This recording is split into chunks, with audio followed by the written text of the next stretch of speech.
Hello and welcome to Firstpost Spotlight, where we bring you stories that matter to you from all across the world.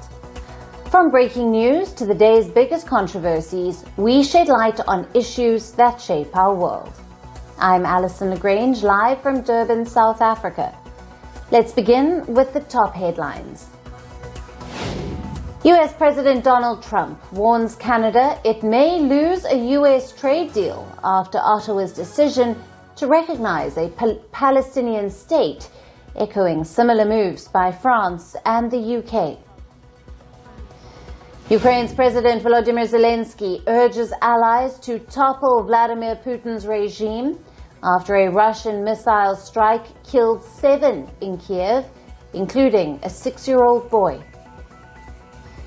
Pakistan sentences over 100 people, including the opposition leader in parliament, for 2023 protests backing former Prime Minister Imran Khan. Some were handed 10-year jail terms, even if they weren't on the streets. Myanmar's military scraps its state of emergency to pave the way for December elections, despite war, opposition boycotts, and global criticism. The junta rose to power through a coup in 2021, sparking a civil war. And the Federal Bureau of Investigation sets up a permanent base in New Zealand, citing growing threats from China and the need for tighter spy agency coordination.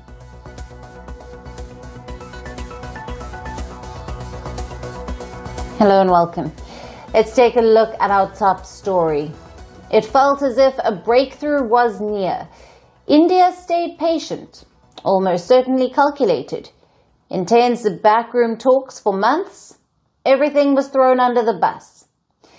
India played by the rules, waited for its turn, but yesterday Trump cut off India by surprise. He announced a 25% tariff, said it was due to New Delhi's business ties with Russia, and just in the next breath, he handed Pakistan a jackpot. A massive oil deal. Washington plans to develop Pakistan's oil reserves. No other details, but that's what the US president said. His country will partner with Pakistan, and it's being dubbed massive. I'll tell you what is actually massive here. In the very same post where this deal was announced, Trump claimed, and I'm quoting, "Maybe they'll be selling oil to India someday." If backing a state that harbors terrorism wasn't enough, now Trump wants to drag India into that mix. Suggesting India might depend on Pakistan for oil? That's massive. A massive test of India's patience. Possibly a massive miscalculation as well. Because Trump is trying to link India's energy future to a country that repeatedly bled it, soldiers and civilians alike. New Delhi's stance has been clear. Terror and trade can't go hand in hand. After the Pahalgam terror attack in April, India has taken a series of moves to make its point clear. It has banned all imports from Pakistan, both direct and indirect, banned ships carrying Pakistani origin cargo, and even suspended all postal services. What has been New Delhi's response so far? Nothing on the Pakistan deal, but it did respond to the 25% tariff announcement. The reaction was largely measured. India says it will protect its national interests, and it is still committed to securing a trade deal with the US. That's the official line. But Trump's move is adding to this deadlock. It's making it worse. While India tries to work through tough diplomacy, Trump is resorting to strategic gaslighting. Strategic because of Russia. You see, if Trump wanted to build trust, he would have done it in other ways, not by backing India's biggest security threat. India's close ties with Russia have irritated the West. Trump even called India's economy as dead, said he doesn't care what Russia does with India, and subtly nudged the idea, buy oil but not from Moscow. It's strategic and in all possibility a pressure tactic. Whatever it is, India is watching everything. It is exercising restraint, But don't mistake restraint for weakness, because when it comes to national interest, India knows when to speak and when to strike. The United States has dropped another bomb. It is on Iran and its oil empire. It has announced sanctions on over 100 Iran-linked individuals, entities and vessels. The sanctions have been imposed on 15 shipping firms, 52 vessels and 53 entities. This is Washington's largest Iran-related action since 2018. And it's aimed at a man you've probably never heard of, Mohammed Hossein Shamkhani, who allegedly moves oil from Iran and Russia to buyers around the world.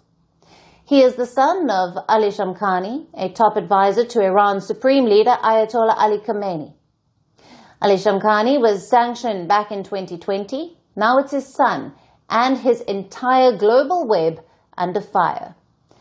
Here's what the US says. Hussein runs a vast shipping empire. He uses aliases, H, Hector, Hugo, Hayek, even uses a Dominican passport to travel without being noticed. Tankers, container ships, management firms, and front companies. Washington accuses this network of running a laundering operation, disguising profits through layers of front companies. The ships change owners and managers frequently. Some vessels even get preferential treatment at Iranian ports. The Shamkhani family reportedly leverages their wealth to acquire exclusive properties worldwide. They even get passports in exchange for substantial financial investments. The US says the family uses these techniques to evade detection, making tens of billions of dollars in profits. And where does the money go? Treasury Secretary Scott Bessent says that these elites leverage their positions to accrue massive wealth and fund the regime's dangerous behavior. This includes alleged support for terror groups and destabilizing activities across West Asia. But these accusations did not sit well with Iran. Tehran described the recent sanctions as malicious. They say the US is trying to undermine the economic development and welfare of the Iranian people. However, the US says that the family's oil network stretches from the UAE to the Marshall Islands, Italy to Switzerland, and even India. That's right, 6 Indian companies have now been sanctioned. The US says these firms knowingly participated in significant transactions involving Iranian oil. And the punishment? Their assets in America are frozen. American firms are barred from doing business with them. But has there been an impact of these sanctions on Iranian oil exports? The US says yes. They say their oil exports have dropped 1.2 billion barrels per day from the earlier figure of 1.8, but data suggests otherwise. Iran reportedly exported nearly 1.7 million barrels of oil per day in June of 2025, generating $3.6 billion in profits. In fact, OPEC data says that Iran recorded the highest growth in oil export earnings among the group's members in 2024. Iran's oil export revenues grew to more than $46.7 billion in 2024. And who buys the oil? Mostly China, which has 89% share in Iranian oil exports. It is followed by Syria, the UAE, and Venezuela. Trump says Iran has been sending out nasty signals, and if Tehran tries to restart its nuclear sites, the US will strike again. Tehran is now warning of strong retaliation. Foreign Minister Abbas Araghchi says the US is using the language of threats and intimidation. As the US tightens its grip, Iran keeps digging. This isn't just about ships and sanctions. It's about oil, power, and a family that has mastered the art of vanishing behind global fronts. And now let's move to Southeast Asia, where a ceasefire is in place between Thailand and Cambodia. But the tensions are far from over. 20 Cambodian soldiers were captured by Thailand. They were taken into custody when they tried to cross into Thai-held territory after the ceasefire came into effect. Now Cambodia wants them back. Cambodia's defense ministry says talks are underway. They are urging Thailand to return the soldiers quickly and safely. They have sent us picture shows that our soldiers at the moment are in good health and are being detained by them. So what we want at the moment, regardless of what's going on, please release this captured soldier which is capturing after the ceasefire. Let's look at the timeline. The ceasefire came into effect at midnight local time on the 28th of July. 8 hours later, at around 7:50 a.m., Thai forces reportedly captured 20 Cambodian troops. Thailand claims that they crossed into Thai-held territory. But here's a twist. Thailand says that it has captured 18 soldiers, not 20, and it's not sending them back anytime soon. At a press conference in Bangkok, the Thai army spokesperson, Winthai Suvari, said the troops would face the legal process before being repatriated. He didn't say what that process would be. Thailand says it's treating the detainees according to international standards, and they will be returned when things stabilize along the border. But there's not much stability yet. The clashes were some of the heaviest in decades. Over 300,000 people had to flee their homes. Fighter jets and artillery pounded the jungle frontier over contested border temples on their 800-kilometer frontier.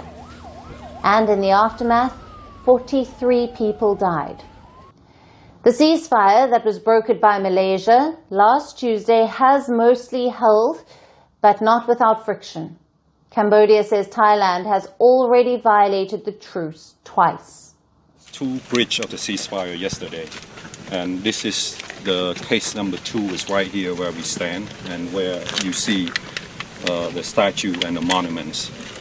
So the second breach was the Royal Cambodian Armed Forces abide by the ceasefire, no firing, no movement of troop or patrol, and of course the 3, no adding troop or movement of troop around the border area. And what happened yesterday, starting at about 0800 here, was Thai soldier actually walking in, about 6 to 7 of them, and they actually sit. They come and they just sit there. Where we hold this is our territory, this is our sovereignty, and they just come and sit as shown in this picture. Thailand says it came under attack from Cambodian grenades and small arms fire even after the truce. Both sides are accusing each other of breaking the truce. Cambodia's National Assembly President, Khuan Sudari, is calling for international observers.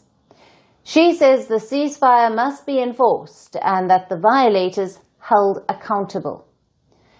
The UN Human Rights Chief has stepped in too, asking both countries to honor the ceasefire. He wants fast action to rebuild trust and to avoid more bloodshed. So here's where things stand. A ceasefire is reportedly holding, barely. 20 Cambodian soldiers are in custody. Diplomats are talking as the borders remain on edge. The truce may have paused the fighting, but the conflict is far from over. And in a triumphant moment steeped in spiritual and historical significance, India has welcomed a priceless trove of Piprahwa relics of Lord Buddha. This happened 127 years after they were unearthed and removed from the country. The Indian Ministry of Culture announced the repatriation of these sacred artifacts, and the ministry is calling it a landmark moment. In a post on X, India's Prime Minister Narendra Modi hailed the return of the relics as a joyous day for India's cultural heritage and a proud moment for Indians. He mentioned in his tweet that these sacred relics highlighted India's close association with Lord Buddha and his noble teachings. The relics were originally excavated and reportedly in 1898 by British civil engineer William Claxton Pepe. Now this on his estate in present-day Uttar Pradesh. The find included bone fragments, ash and hundreds of precious stones like amethysts, garnets, pearls, rock crystals, coral, shells and gold. Many of them were fashioned into beads, pendants and ornaments. Now these were believed to have been enshrined in a stupa around 240 to 200 BCE, alongside the cremated remains of the Buddha who passed away circa 480 BCE. Now most of the relics were transferred to the Indian Museum in Kolkata. However, the British Crown allowed Pepe to retain about a fifth of the gems, citing the Indian Treasure Trove Act of 1878. It was this privately held portion, passed down through the generations of the Pepe family. In May of 2025, auction house Sotheby's announced a planned sale of 334 of these historic gems in Hong Kong, estimated to fetch nearly $12 million. The announcement triggered immediate backlash from Buddhist leaders, historians and cultural authorities. India's Ministry of Culture responded swiftly, threatening legal action in both India and Hong Kong courts. In response to the legal and ethical uproar, Sotheby's postponed the auction and entered into negotiations with the Indian government. Sotheby's too expressed satisfaction in aiding the return. It said in a statement that the return completes their active search to identify the best possible custodian for the gems. Meanwhile, Chris Pepe, grandson of the original excavator, reportedly voiced his support for the outcome. He said that the discovery finally received the public recognition it always deserved. The relics are expected to be formally unveiled at a special ceremony. They will soon be accessible to public in India. The return is not just a homecoming, it's a restoration of a legacy. For Buddhists worldwide, and for India in particular, the Piprahwa relics represent far more than ancient gemstones. They are enduring reminders of Buddha's message of peace and the historical ties that connect modern India to its spiritual past. As the dust settles on a global debate and a colonial chapter finally closes, the Piprahwa gems now rest where they belong, at home in the land of Buddha. And that's all we have on the show for today. We will see you again tomorrow at the same time. Thank you for watching. Stay tuned to Firstpost. From breaking news to the day's biggest controversies, shedding light on the world's top headlines, detailed analysis on the